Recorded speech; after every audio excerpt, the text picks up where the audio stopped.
Eu sou professor desde que eu fiz 18 anos. Ô dó. Não sei se você tem dó. Ô dó. Meio século de experiência.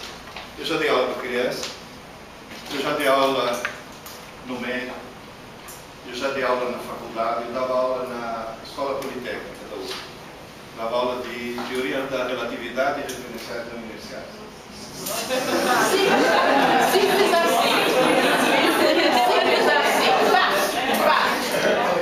Eu dei aula durante 4 anos no curso de pós-graduação da PUC de São Paulo, um curso de formação de terapeutas familiares.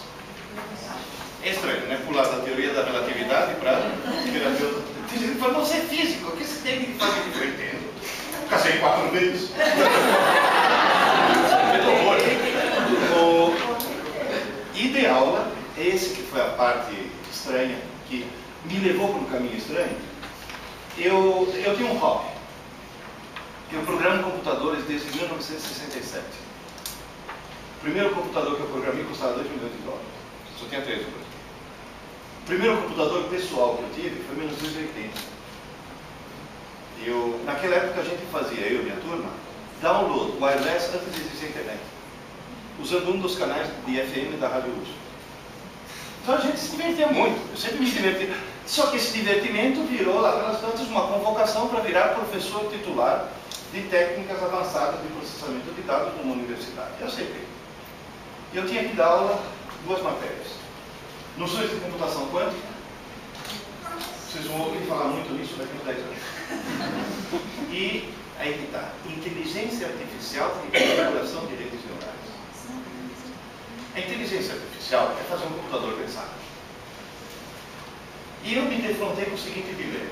Se eu quero que o computador realmente tenha algum comportamento inteligente, existem 2 caminhos. Um, copiar o comportamento do cérebro. 2, copiar o funcionamento do cérebro. O de copiar o comportamento tem origem aos tais expert systems. Se vocês entrarem aqui na fábrica, vocês vão ver um monte de coisas usando recursos de inteligência artificial. Mas é um beco sem saída, chega até um certo ponto. Agora, copiar o funcionamento, há 20 anos atrás seria impossível. Porque o cérebro era como se fosse uma caixa preta. Toda a educação que se desenvolveu ao longo dos últimos 2.000 anos trabalhou em cima de uma caixa preta. Eu sei as entradas, eu sei as saídas, mas não sei o que tem aqui dentro. Está certo que pessoas inteligentes, na base da tentativa e erro, conseguiram montar um sistema educacional que mal e mal funciona. Só para você ter uma ideia, em 2088, a universidade da minha cidade, eu sou de Bolonha, vai completar 1000 anos. 1000 anos de pessoas inteligentes, tentando, errando e acertando, dá um sistema que funciona. Mas as neurociências destamparam a caixa. E para mim foi, sabe, aquela revelação. Finalmente entendi como é que o cérebro pensa. E principalmente, como é que o cérebro aprende. Se eu apresentar para vocês neurologicamente a coisa, vai ser muito complicado. Normalmente eu faço isso em 8 horas. Então eu vou usar algumas metáforas, vocês me perdoem, mas que refletem uma coisa que cientificamente está mais do que provado. Eu escrevi 3 livros. Aprendendo inteligência, estimulando inteligência e ensinando inteligência. Que no fundo, são uma espécie de início de manual de instruções do cérebro. Só a primeira página, porque até ter o manual completo vai demorar muitos e muitos anos. Mas pelo menos as neurociências já descobriram coisas importantíssimas. Por exemplo, uma das coisas que nós descobrimos é que na face da Terra existem 2 coisas capazes de processamento lógico. O computador eletrônico e o cérebro humano. O computador eletrônico é extremamente rápido e é um idiota. O cérebro humano é um gênio e é lento. Não, está certo que eu conheço algumas pessoas lentas, porém idiotas, mas isso é excepcional. Na verdade, um dos grandes problemas que nós estamos vivendo hoje, e a recepcionista aqui da Fumagara, aquela moça que fica lá na recepção, ela estava discutindo isso comigo. Ela falou, professor, viraram autistas eletrônicos. Os seres humanos viraram autistas eletrônicos. Você vê uma pessoa sentada do lado da outra, em vez das duas conversarem, os dois estão lá, conotados, fechados no seu próprio mundo. Menina esperta, viu? Eu sou também. Hein? Eu sou também. Não, virou uma coisa surrealista. Eu estava no 5º ano da engenharia da computação, última prova, cheguei para os alunos e falei, vou dar uma prova com uma matemática difícil. E era a última. Pô, maneira aí, a gente vai ser engenheiro daqui a um mês, pô. Falei, tá bom, matemática sofisticadíssima, regra de 3. Aí eu cheguei e falei, olha, como um ser humano, o teu cérebro tem 100 bilhões de neurônios. 100 bilhões. Cada neurônio, em média, se comunica pelas sinapses com outros 1000 neurônios. Então, nós temos 100 trilhões de sinapses. Parabéns para o engenheiro. E olha, isso que é nanotecnologia. Cada sinapse equivale a tantos kilobytes. Aí eu pedi para eles, faz aí uma regra de 3. Quantos computadores de última geração você deveria ligar em rede para você conseguir o hardware de um cérebro humano? Eles fizeram as contas. Deu aproximadamente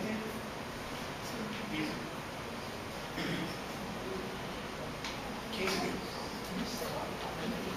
Nós temos dentro do crânio o equivalente informático de 15 mil computadores de última geração. Se vocês pegarem um campo de futebol, colocar um netbook pequenininho no gramado, do lado, até preencher o campo, dá 5 mil computadores. 3 campos de futebol, abarrotados de computadores. Esse é o cérebro. Sabe o que quer dizer isso? Que no fundo, todo mundo é um gênio. Alguns bem no fundo, né? Mas todo mundo é um gênio. Não, o cérebro humano é capaz de qualquer coisa. E sabe o que eu falo para os meus alunos e vocês podem falar para os seus? Quando eu comprei meu netbook, paguei $300. Mandei um e-mail para a Asus e perguntei, se de repente eu comprar 15 mil desses netbooks, 15 mil, quanto custaria cada um? O cara me respondeu, se tirar a webcam, sabe aquelas coisas assim, se tirar, $100. Faz a conta. 15 mil vezes $100 dá $1,5 milhão. Eu falo para os jovens, você tem um patrimônio dentro do crânio de $1,5 milhão. E quando você arrumar um emprego, o que vão te pagar não é salário, é leasing. Você está alugando o teu tempo para a empresa. E você está alugando um equipamento que, se fosse fabricado, custaria $1,5 milhão. Vocês acreditam que esse é o melhor argumento para convencer os a não usar drogas? Não usar. Drogas. É argumento financeiro. Você compra uma Ferrari de $1,5 milhão, você vai para o parquinho de diversões para dar trombada nos outros caras, para se divertir, fumando alguma coisa, você está estragando o seu patrimônio, que é de $1,5 milhão. Na realidade, o cérebro humano é capaz de qualquer coisa. Professor, e esse? Você sabe programar? Claro. Em 1967 eu aprendi Fortran, depois aprendi Basic, depois cheguei à conclusão que o Fortran e o Basic eram linguagens interpretadas muito menos. Comecei a programar em linguagem de máquina, diretamente em assembly. E esse? Como é que eu programo o cérebro? Qual é a linguagem de programação do cérebro? É a linguagem. O ser humano não fala, ou não pensa e não fala porque pensa. A fala não é consequência do pensamento. O pensamento é consequência da fala. O ser humano pensa porque fala. A maneira com a qual você fala é a maneira com a qual você pensa. É impressionante.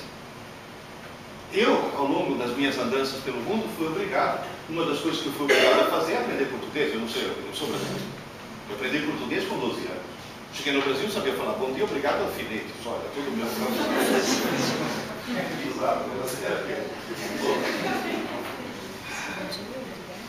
Hoje eu falo 5 idiomas.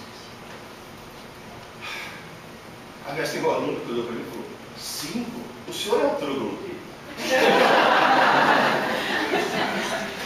Gente, eu penso de 5 maneiras diferentes.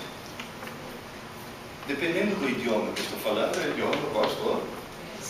Eu penso de 5 maneiras diferentes. É uma coisa impressionante. Só que tem uma consequência. Se o jeito que você fala é o jeito que você pensa, quem fala errado? Uma das maiores armadilhas que nós temos, terríveis, são as armadilhas linguísticas. Achar que são sinônimos coisas que não são sinônimos. Eu vou dar um exemplo da vida prática de todos nós, que lá, pelo menos lá em São Paulo, está enchendo o saco de todo mundo. As pessoas confundem lixo com poluição. Lixo é uma coisa. Poluição é referente ao meio ambiente. Lixo é referente à limpeza. Ah, mas não é a mesma coisa. Eu falo, não. Por exemplo, o maior problema ambiental que nós temos que estar ferrando com o clima se chama excesso de gás carbônico na atmosfera. O ideal, qualquer medida correta, qualquer sequestrar gás carbônico, ou seja, retirar o gás carbônico da atmosfera e mantê-lo preso aqui embaixo sem que ele volte. As sacolas plásticas de supermercado não são biodegradáveis. Demoram 400 anos para serem atacadas. São ótimas para sequestrar carbono. A melhor coisa que tem é sacola plástica de supermercado. Porque se a sacola for biodegradável, as bactérias vão transformar em gás carbônico e voltam para a atmosfera.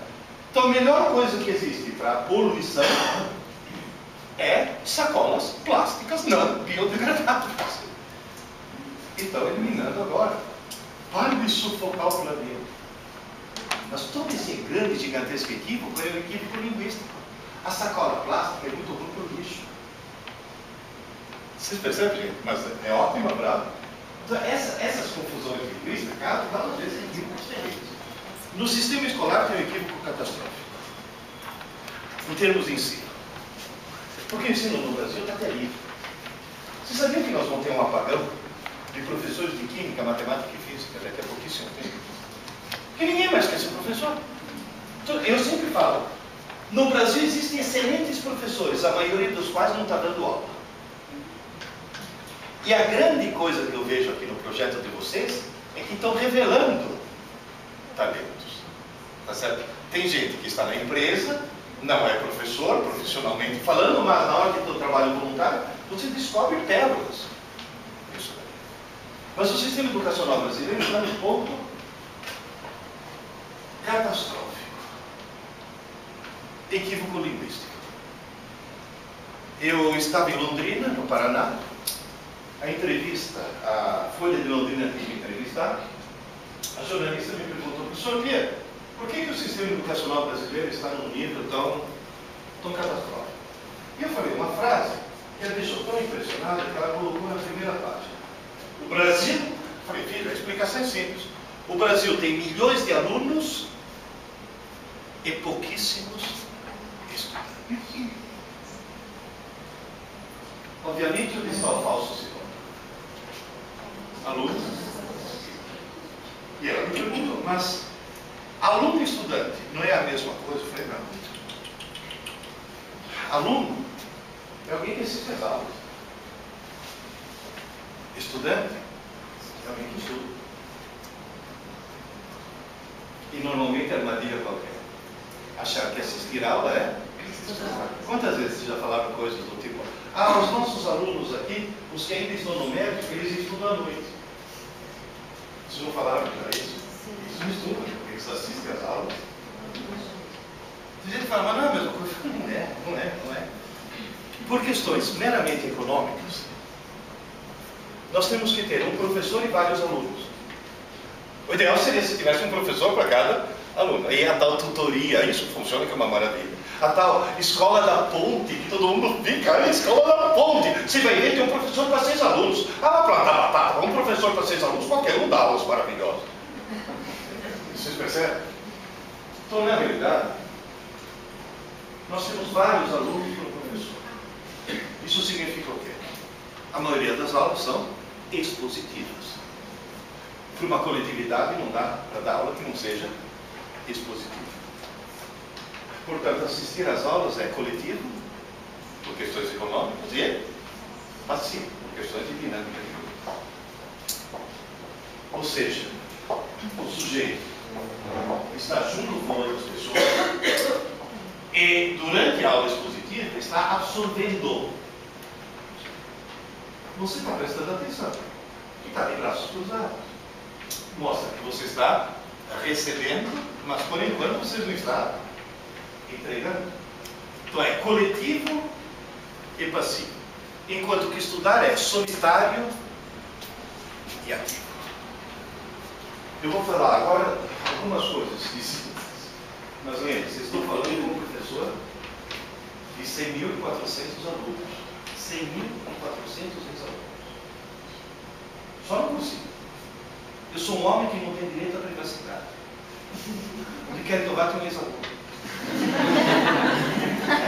E a reação é estranhíssima. Eu estou no restaurante jantando, passa um ex-aluno, professor, o senhor comeu